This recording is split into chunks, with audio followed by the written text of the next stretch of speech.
Okay na?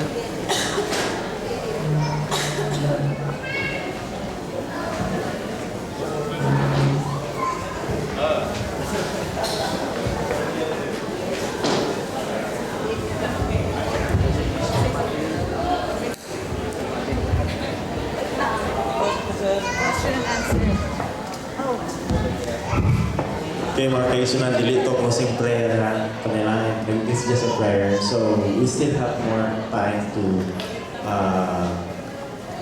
na more testimony and so on. So, we're going to utilize their time being here. So, we thank everyone for coming. And we are blessed. And now we give the time for okay. Yes, thank you guys so much for your attention. And you guys being here. We have a testimony that we want to share, and it kind of encapsulates some of the things that were shared today in regards to health, and we want to just see the power of God in regards to these things. So without further ado, we have Sister Maggie that's going to come and share a testimony.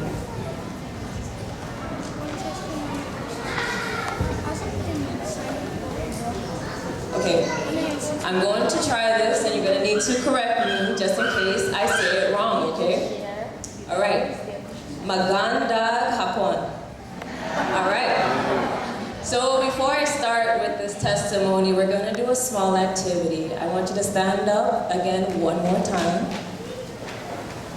And what I would like you to do, unless you have this beautiful child over here, is to close your eyes. Close your eyes.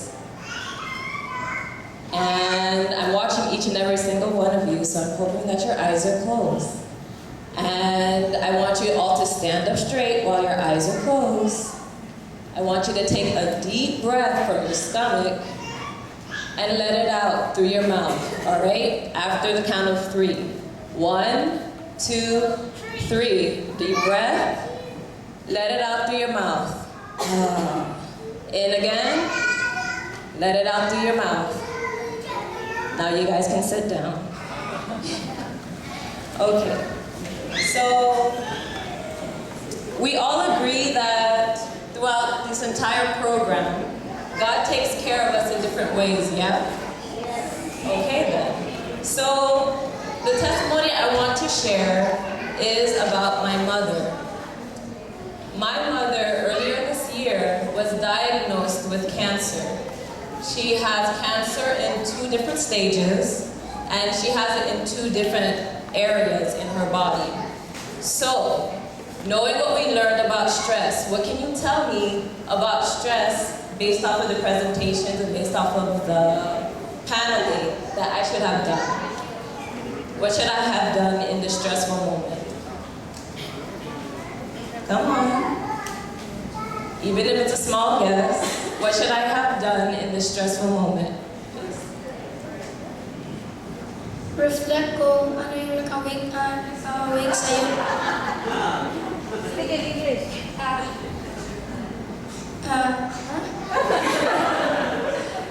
Pwede pa translate, ma'am? Go ahead. I-reflect mo yung something na nagpa-wake you up or yung parang something in your brain na nagasakit. Oh, I don't think you got it. No, he's asking you, what are you supposed to do so that you are not stressed? Ano gawin para maalis yung stress? Maalis. Yes. Reflect yung parang maalis ang utok. I-reflect yung mga problems mo kung ano yun i-try mo i-gawa siya good. Like that. Was that talked about? Yes. So that's what your answer is, but he's saying that you reflect on your problems. So I should have reflected on the Lord, even though I did reflect on my problems, but it wasn't the right thing to do. I should have reflected on the Lord. But you see, one of the things that's really difficult, not only for myself, but for a lot of us, is that we like to handle things in our own strength. We like to handle things in our own might. And something for me is I am used to doing that because I am the head, technically speaking, of my household. So when we got this news in early January, I was still a student of Sister Fernandez in the midwifery program. And I had to leave for about 2.5 weeks because I needed to check with my mother to see if the diagnosis was going to be official. And in that time, we got the heartbreaking news that yes, it was official, it was in 2 different locations, and the possibility of her treating it will allow it to spread to other portions or parts of her body. So, in this time, I just had to go and kneel. And instead of saying, Lord, you know, you got this, and I trust in you, I said, Lord, what in the world? Why now? Why? I pretty much blamed the Lord in a little sense because I was saying that, no, it's not I was saying. The Lord was testing me. Everything was going so well in the beginning, but with this one small child, with the other person that I love most dearly in this world, he threw this curveball, this wall in my path. But I want to say that through and through, with all of that, not only with the Lord giving me a fantastic teacher who actually understands when there are problems that are there, but through the students at Hartland, they had given me the courage, again, to trust in the Lord with my issues, which is something that is very difficult for me to do at times. So I wanted to say that in this trial, in this period, with the Lord helping us with all that we need, He helped my mom physically in this trial. Why? Because when I flew home, she had such a peace around her about all of this happening that it gave me.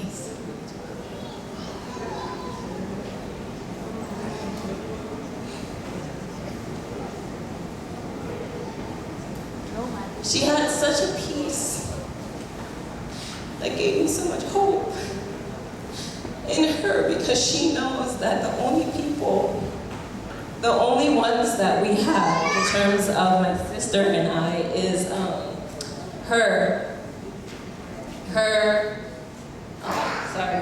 sorry, give me a second. I need to calm down. She had such a peace around her, and she encouraged not only myself, but my sister and I, because she knew what was going to happen if possibly that her life could end.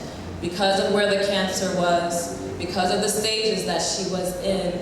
And her main worry wasn't on herself, her main worry was about her 2 children. And in that time, she was also praying, and we were also praying about her coming back to the Lord because she didn't stray away from the Lord. But because she was working so much, you know, a mother's love for their child. And when you come from a background where you've already worked before, you've already had a job, you've had a stable career, and you stop, you pause, you go back to school, which is the school for Hartland, to do what the Lord wants you to do. For her, she was happy in the beginning, but then afterwards it became stressful. She started to tarry away from the Lord, and instead, she saw this as an opportunity to cleave back onto Him, and she was shouting and singing praises of Amen, Hallelujah, which in turn touched my heart, which gave me more trust, and it made me go back down on my knees and say, Lord, I love you. I love her a lot, but in this instance, you taught me, or you showed me that I love her a little bit more than I do love you, and that was wrong because in the how do I say it? In the moment of practically almost losing my mother, I forsook Him, and this is not what the Lord wanted for any of us at this moment. So, with the physical aspect, in the spiritual aspect, the Lord did help my mother, and He also helped me grow even more in Him with this trial, this curveball that was there. But in the physical aspect, when we got over the initial diagnosis and I had to fly back to school, and then I ended up terminating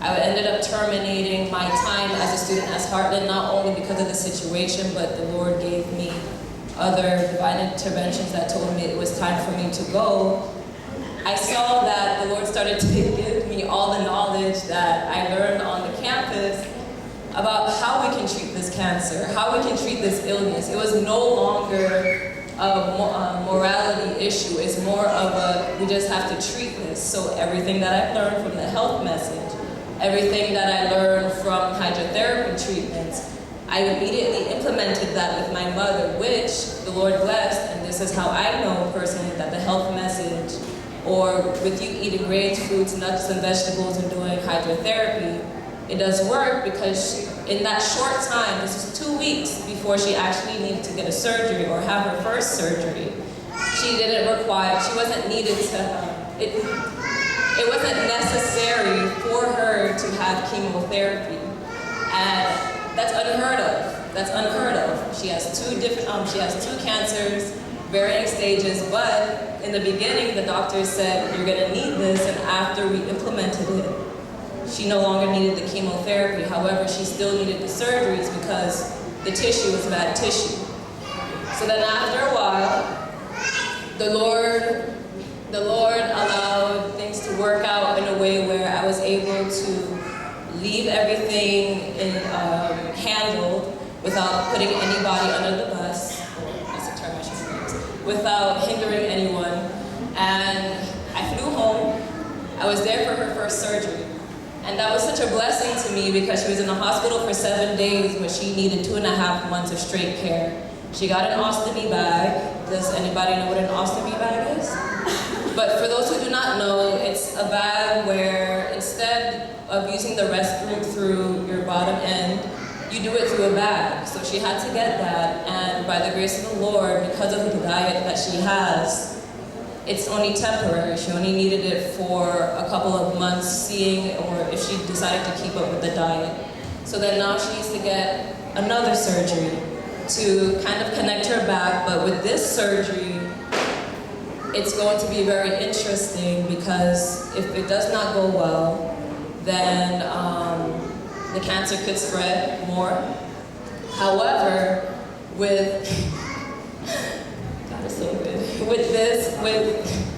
I'm sorry.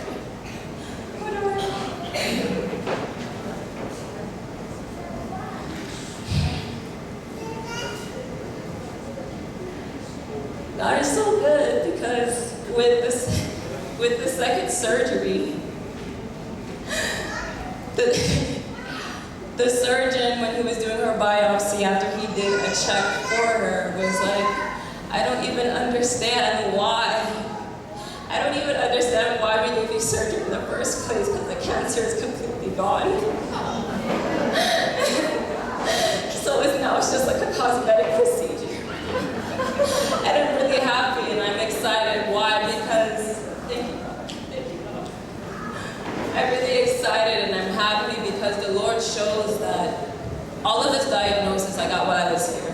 But the Lord is showing me that He's taking care of me, not only spiritually, but He's also taking care of my mom physically. And the whole point of why I mentioned this testimony, I'm really hoping that it made sense, is to see and to show and to kind of wrap up this entire program that we've done for you today. So you already learned about women's health, how we can take care of our body better as women. You've already learned about your spiritual health from the panel. You've already been spiritually blessed by the music that is here. And I just wanted to share this with you in real time to see that even though some of the testimonies that we did here were things that happened in the past but are still relevant, as of right now, the Lord is still working. So whatever you might be going through, it doesn't matter if it's a sick family member, it doesn't matter if you're sick, it doesn't matter if you're going through something or whatnot. The Lord is still there and He's healing you and He's there for you spiritually, and we just have to just let ourselves die and allow Him to work. So then within all of this, I want you guys to, I'm going to turn to a verse that's helped me and it's also helped my mother that I would also like you all to please repeat with me as I'm saying it, okay? This is taken from Joshua 1 verse 9, okay? So, after I say the word, the parts of the verse, I would like you to repeat after me. Have not I commanded thee? Be strong and of a good courage. Be not afraid, neither be thou dismayed. For the Lord thy God is with thee wheresoever thou goest. And where is that taken from?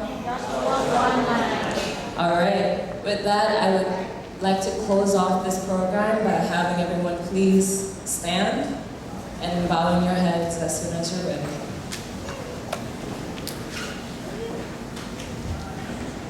All right, dear Heavenly Father, Lord, I want to thank you so much for all you have done for us throughout this wonderful Sabbath day. I thank you for the message that we had this morning all about Judas. And I also want to thank you for the Sabbath school lesson that we had, and I also want to thank you for the program that was able to happen with Grace of Davao Hospital today as well. I pray that we go into the new week with all of these lessons in our hearts and we're able to keep it until the next week. I pray that as we are probably going to be going home, that you give us traveling mercies